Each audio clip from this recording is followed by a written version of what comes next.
The rain was relentless, turning the streets of Indianapolis into a maze of shimmering puddles. Barron Trump pulled his hood tighter over his head, hoping to shield himself from the icy droplets. It was supposed to be a quick stop, just a detour on his way to a meeting, but fate had other plans. As he turned the corner of Market Street, his eyes locked onto a figure sitting under the awning of a closed diner. The man's clothes were worn and layered awkwardly, as if he'd pieced together warmth from whatever he could find. He was holding a cardboard sign, the words hastily scrawled, "Fallen on hard times. Anything helps." Something about the man's face seemed familiar, but the recognition didn't strike immediately. Barron slowed his pace, curiosity pulling him closer despite the cold. It wasn't until he stood just a few feet away that the realization hit him like a punch to the gut. It was Mr. Harlow. Barron's mind raced. Mr. Harlow, his 8th-grade history teacher, had once been a towering figure of intellect and kindness. He was the man who'd made ancient civilizations feel like gripping stories and instilled a deep love for learning in a young Barron. Seeing him now, shivering and worn, felt almost surreal. "Mr. Harlow," Barron's voice cracked, more from disbelief than the chill in the air. The man's head snapped up, his bloodshot and weary eyes searching Barron's face. There was a moment of silence as the teacher's expression shifted, the faintest flicker of recognition breaking through his exhaustion. "Barron!" His voice was hoarse, but there was no mistaking the disbelief laced within it. Before either could say more, the weight of what lay between them, years, circumstances, and this moment, hung heavy, demanding to be addressed. Barron stood frozen, rain still drizzling around him, as memories of middle school rushed back like a flood. Mr. Harlow had been more than just a history teacher. He was the kind of educator who made students feel seen, heard, and valued. Barron recalled the first time he'd walked into Mr. Harlow's classroom at Greenfield Academy. The walls were lined with vibrant maps, timelines, and quirky historical facts. Mr. Harlow himself was an animated storyteller, weaving tales of ancient empires and forgotten revolutions with such vivid detail that it felt like stepping into another world. For Barron, who often felt like he lived in the shadow of his famous last name, Mr. Harlow's classroom had been a refuge, a place where ideas mattered more than anything else. One memory stood out. It was the day Barron had delivered a class presentation on the fall of Rome. He'd been so nervous, his hands shook as he gripped his cue cards. Mr. Harlow had noticed, of course, and walked over, placing a reassuring hand on his shoulder. "Take your time, Barron," he'd said with a smile. "You've got this. And remember, every great leader had to start somewhere." That simple encouragement had meant everything to him. It was Mr. Harlow who taught him to believe in himself, to think critically, and to take pride in his efforts. Barron couldn't count the number of times he'd left that classroom feeling a little taller, a little more confident. But now, standing here on a rainy street corner, Barron struggled to reconcile that memory with the reality in front of him. Mr. Harlow wasn't the larger-than-life figure he remembered. His clothes were tattered, his hands weathered, and his once commanding presence was diminished by exhaustion and despair. "Mr. Harlow," Barron repeated softly, stepping closer. What happened to you?" The teacher hesitated, his gaze dropping to the wet concrete. He didn't answer immediately, but the weight of his silence spoke volumes. Barron could sense there was a story here, one far more complicated than he could have imagined. "I'm sorry, Barron," Mr. Harlow finally said, his voice barely above a whisper. "I didn't think anyone would recognize me anymore." But Barron couldn't just walk away, not from the man who had once been his greatest mentor. Something deep inside him stirred, compelling him to stay and find out the truth. Barron's decision to help Mr. Harlow was immediate, but the path forward was anything but clear. The first challenge was getting his former teacher to agree. Mr. Harlow hesitated, glancing down at his weathered boots as if ashamed to accept the offer. "Barron, I don't want to be a burden," he murmured, his voice barely audible over the rain. "You're not a burden," Barron insisted, his tone unwavering. "You're someone who mattered to me, and still does. You didn't give up on me back then, and I'm not giving up on you now." That seemed to strike a chord.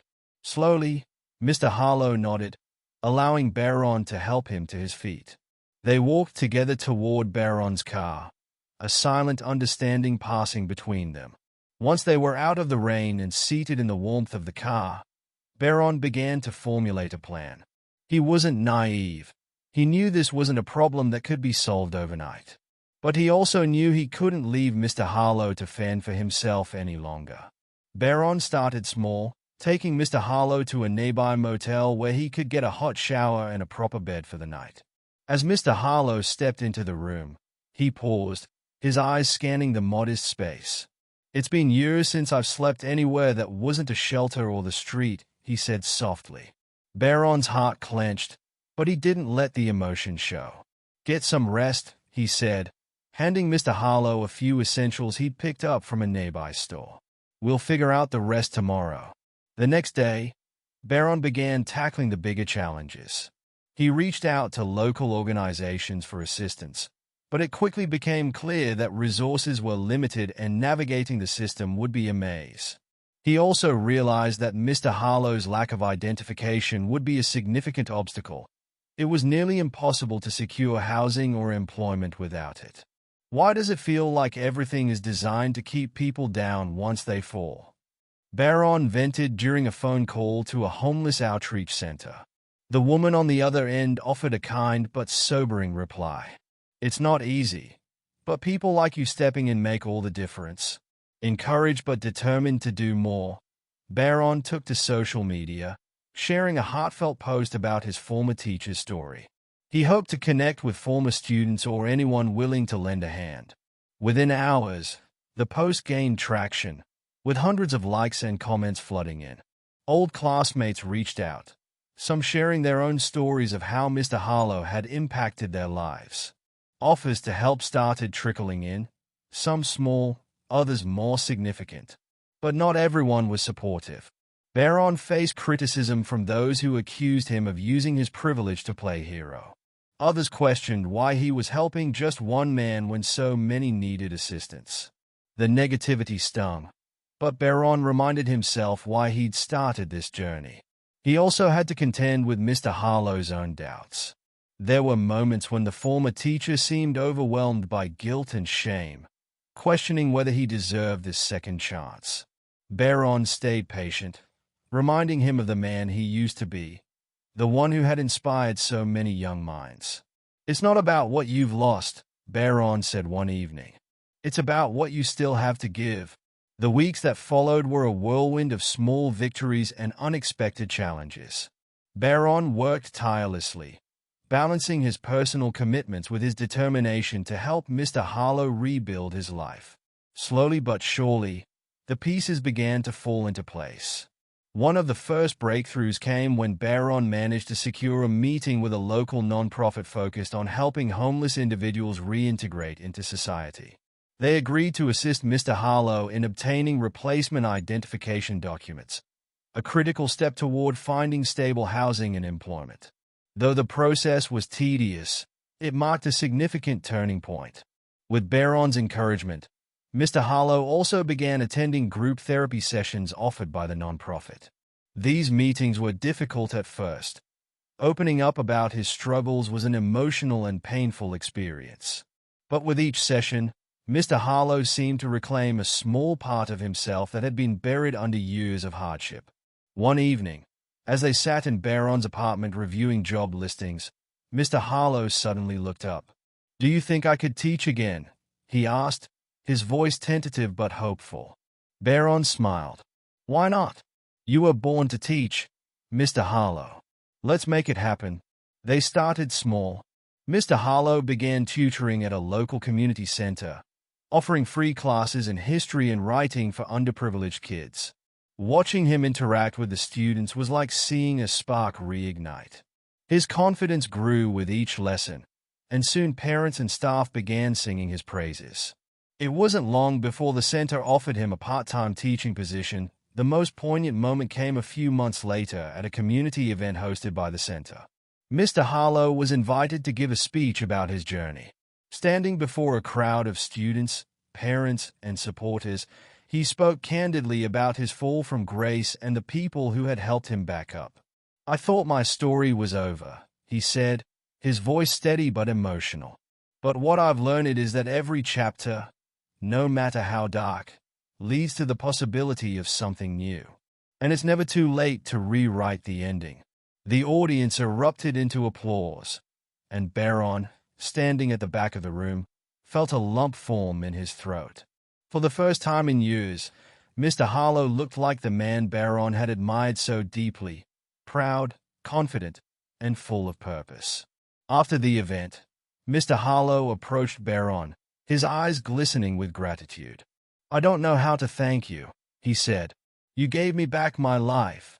You gave me so much more," Barron replied. "This was the least I could do." Months passed, and Mr. Harlow's transformation became a testament to the power of second chances. He had gone from living on the streets to inspiring a new generation of students, proving that no matter how far someone falls, there's always a way to rise again, with the right support and a little faith. For Barron, the journey had been as life-changing for him as it had been for his former teacher. The experience opened his eyes to the struggles people often face silently, hidden behind smiles or, in Mr. Harlow's case, weathered faces on city streets. It reminded him that everyone has a story, some waiting for a new chapter to be written. As they sat together one sunny afternoon at a park near the community center, Barron couldn't help but reflect. Watching Mr. Harlow laugh with a group of students who hung on his every word, he realized just how much impact a single decision could have. One act of kindness, one moment of stepping outside your own comfort zone to help someone else, could ripple outward in ways you'd never expect. "This is what you were meant to do," Barron said with a smile as Mr. Harlow walked back over to join him. "You were always meant to teach." Mr. Harlow nodded, a quiet pride shining in his eyes. "And you are always meant to lead, Barron. Never doubt that." The story of Mr. Harlow and Barron Trump became an example for others, inspiring countless people who heard it to look beyond the surface and offer a helping hand. It wasn't about heroics or grand gestures. It was about seeing the humanity in others and believing in the power of change. To everyone watching, Barron left one final message. If you see someone struggling, don't turn away. You never know how far a little compassion can go. Sometimes, it's not just about helping someone else, it's about rediscovering your own humanity in the process. And so, as Barron's story reminds us, even the smallest act of kindness can create a chain reaction of hope, redemption, and purpose. So, if this story moved you, take a moment to reflect, to share, and to subscribe for more stories that remind us of the best in humanity.